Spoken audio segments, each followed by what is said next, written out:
Oke, halo, assalamualaikum warahmatullahi wabarakatuh. Oke, kali ini kita akan belajar tentang interaksi farmakodinamik ya. Sebenarnya kalau konsep interaksi obat itu ada 3 ya. Di sini kan ada 2 aja nih yang saya tulis. Tapi yang satunya itu adalah apa? Interaksi dari segi farmasetikanya ya. Oke, ada farmasetika, ada farmakokinetik, ada farmakodinamik. Ya, kali ini kita akan berbicara tentang interaksi farmakodinamik. Oke. Ngomongin tentang farmakodinamik, kita pasti akan berbicara tentang obat dan reseptor ya, obat dan reseptor. Obat kalau ketemu reseptornya, dia akan membentuk suatu kompleks ya. Nah, apakah kompleks ini itu terbentuk dan seberapa besar terbentuknya itu bergantung pada afinitas obat ya atau daya ikat obat terhadap reseptor. Oke? Jadi seberapa besar terbentuknya itu tergantung pada afinitas obat atau daya ikat obat terhadap reseptor ya.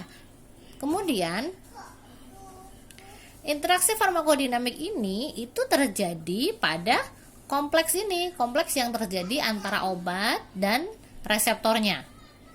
Oke. Jadi interaksi farmakodinamik itu terjadi pada si kompleks ya. Bukan pada obatnya, bukan pada reseptornya, tapi pada kompleks obat dan reseptornya. Oke.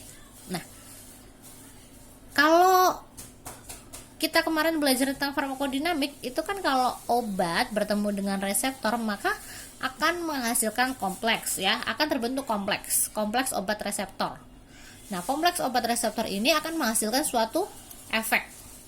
Ya.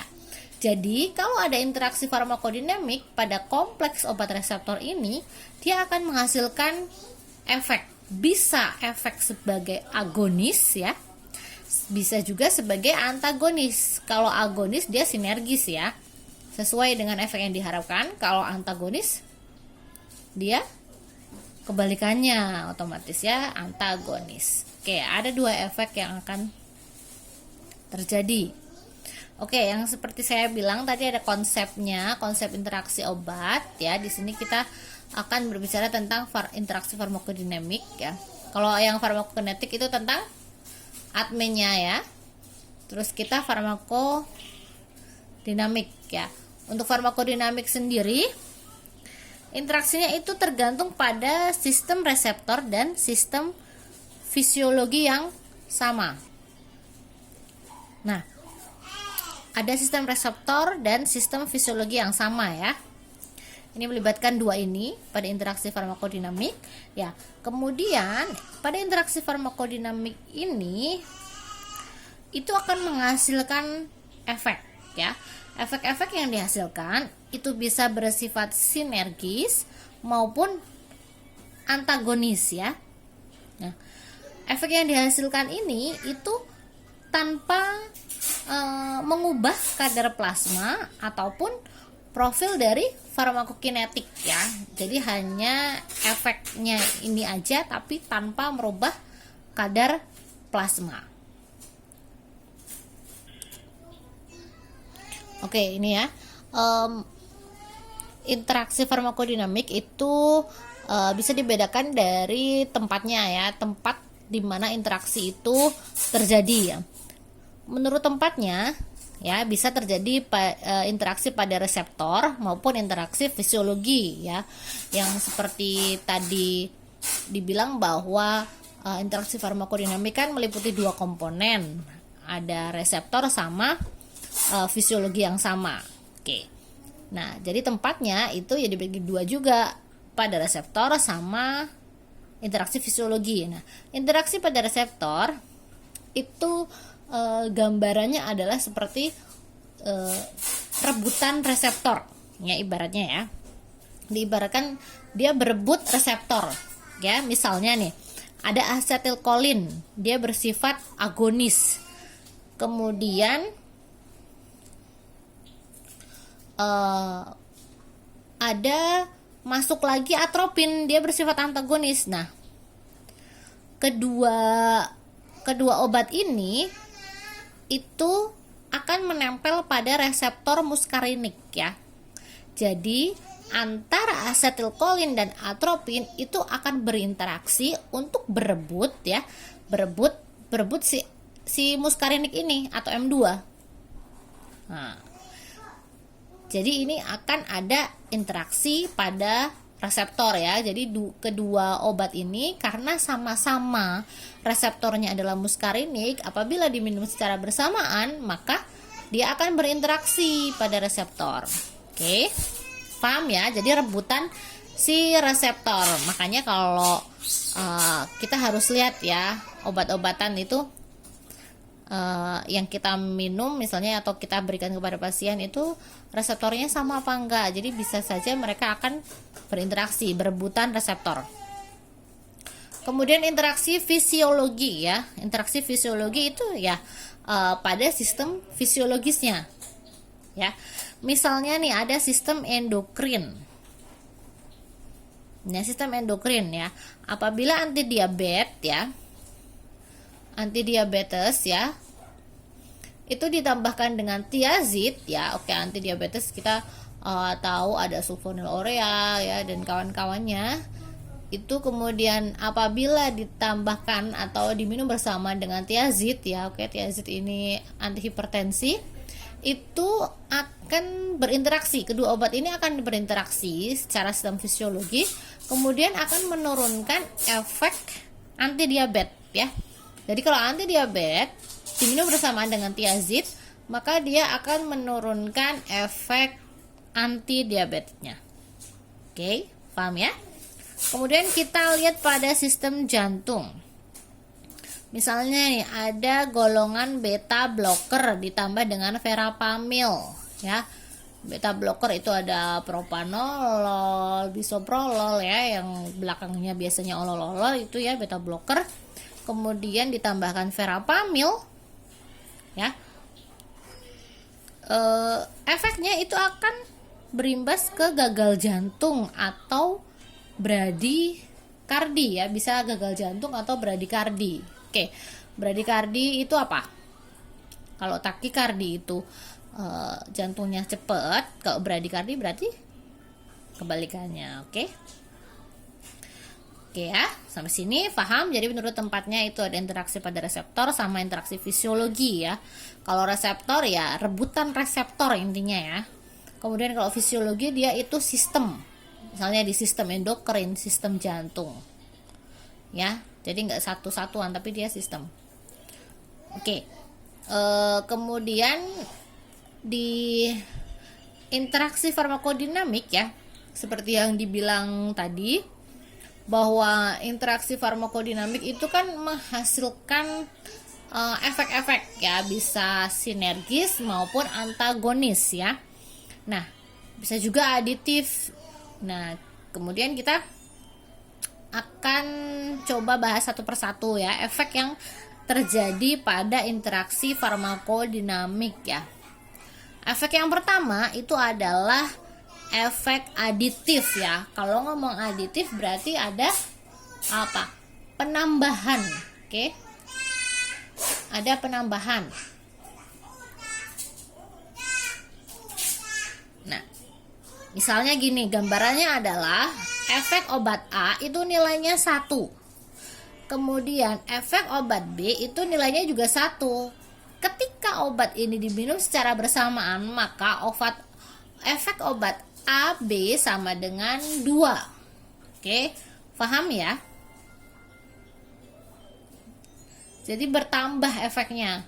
Karena 1, terus ini 1, ketika diminum bersamaan dia berefek 2. Oke. Ini efek aditif ya. Contohnya ya, misalnya itu adalah alkohol ya, diminum dengan obat hipnosedatif ya, itu akan berefek ini depresi berlebihan ya. Kita tahu alkohol itu akan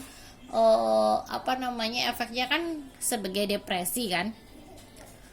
Kalau orang minum alkohol mabok gitu kan, terus kesadarannya juga berkurang. Nah, ini ditambah dengan hipnosedatif ya. Jadi otomatis dia akan depresinya berlebihan. Nah, misal contoh yang lain itu adalah kombinasi anti Parkinson antikolinergik dengan butirofenon ya. Itu akan berefek pada toksisitas antikolinergik. Oke. Nah, kalau kayak tadi contoh dari toksisitas antikolinergik itu sendiri, itu kan misalnya pada kita itu bisa terjadi mulut kering ya, karena memang pergerakan ototnya kan menurun, jadi bisa terjadi mulut kering, terus penglihatan kabur seperti itu ya. Kemudian contoh yang lain selain tadi yang saya bilang antikolinergik dan butirofenon ya, itu adalah antihipertensi dan obat-obatan yang menyebabkan hipotensi ya. Contohnya adalah antiangina, vasodilator dan fenotiazin ya. Hasil interaksinya ya di sini hasilnya itu akan peningkatan efek dari antihipertensinya.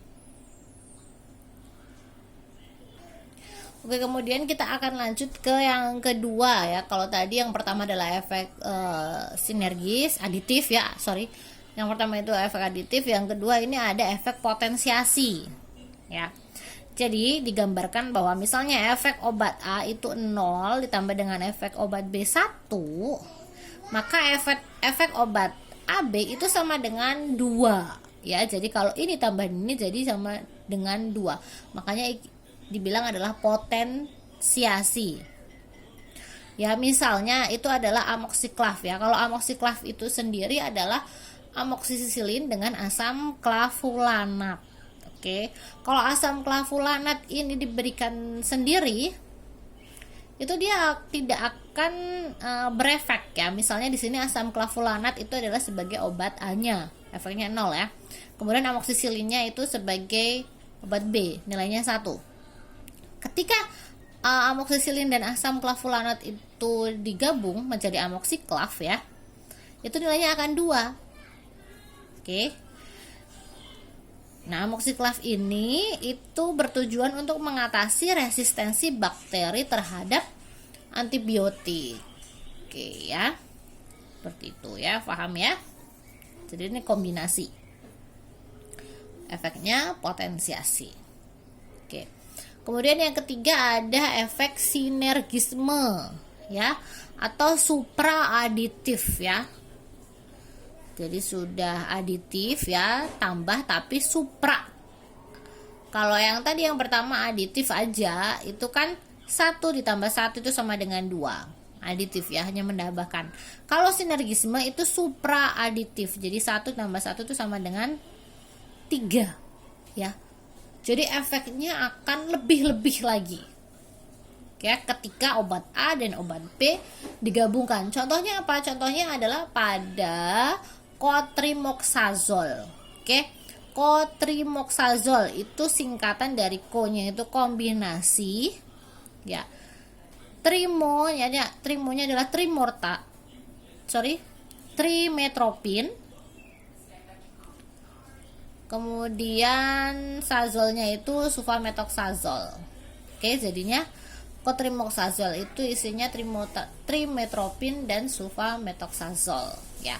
Untuk kalian yang mungkin lidahnya masih susah mengucapkan obat-obatan ya, harus dibiasakan ya. Cotrimoxazole itu trimetropin dan sulfamethoxazole. Nah, ini efeknya akan supraaditif ketika mereka digabungkan. Karena sekarang juga jarang sekali untuk sediaan trimetropin dan sulfamethoxazole itu sendiri. Rata-rata memang sudah dalam bentuk kombinasi. Ini juga merupakan antibiotik ya. Jadi kombinasi ini dia akan berefek superaditif atau sinergisme. Oke, yang keempat itu ada efek antagonisme ya. Antagonisme ya jelas itu berlawanan. Cegah supaya terjadi. Nah, efek antagonisme ya jadi kan berlawanan. Jadi efek obat A ya 1, misalnya efek obat B 1, tapi efek AB itu kan menjadi 0 ya karena antagonisme. Misalnya itu agonis beta blocker dan beta blocker ya. Ini ada agonis sama beta blocker. Beta blocker kan berarti dia antagonis beta karena blocker itu kan menghambat reseptor beta. Sedangkan agonisnya itu mendukung ya, mendukung reseptor beta. Kemudian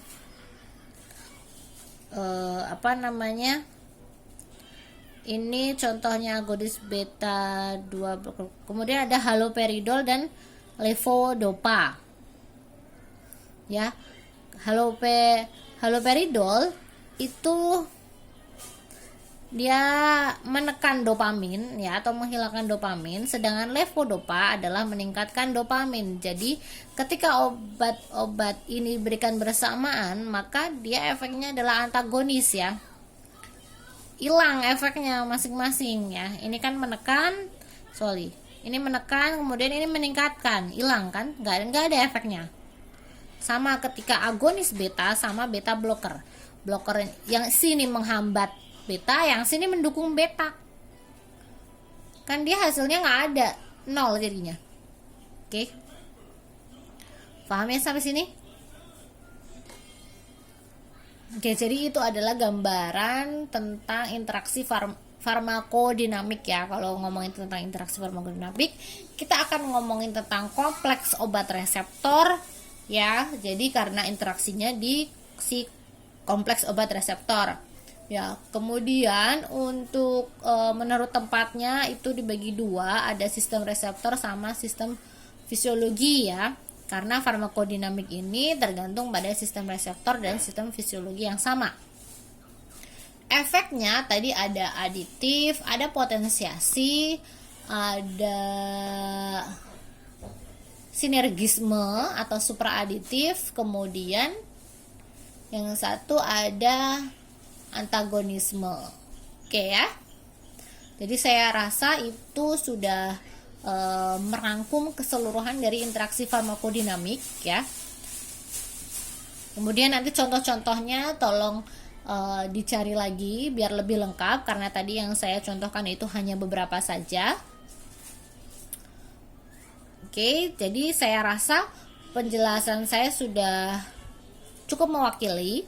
Jadi semoga saja kalian dapat memahami bagaimana interaksi farmakodinamik itu terjadi. Oke, jadi ingat-ingat interaksi farmakodinamik itu di mana gitu kan? Oh, di reseptor sama di kompleks obat reseptor ya. Dan di sistem fisiologi tentunya kan. Oke ya. Jadi kalian harus ingat-ingat, kemudian jadi nggak kebalik-balik. Kemudian interaksi farmakodinamik, interaksi farmakokinetik di mana? Oh, di sistem adminnya. Oke ya. Jadi itu interaksi obat. Oke. Semoga penjelasan dari saya bisa dipahami dengan baik. Silahkan kalian belajar, silahkan kalian pelajari. Ya, saya bikin video biar bisa diulang-ulang. Oke, akhirul kalam. Wassalamualaikum warahmatullahi wabarakatuh.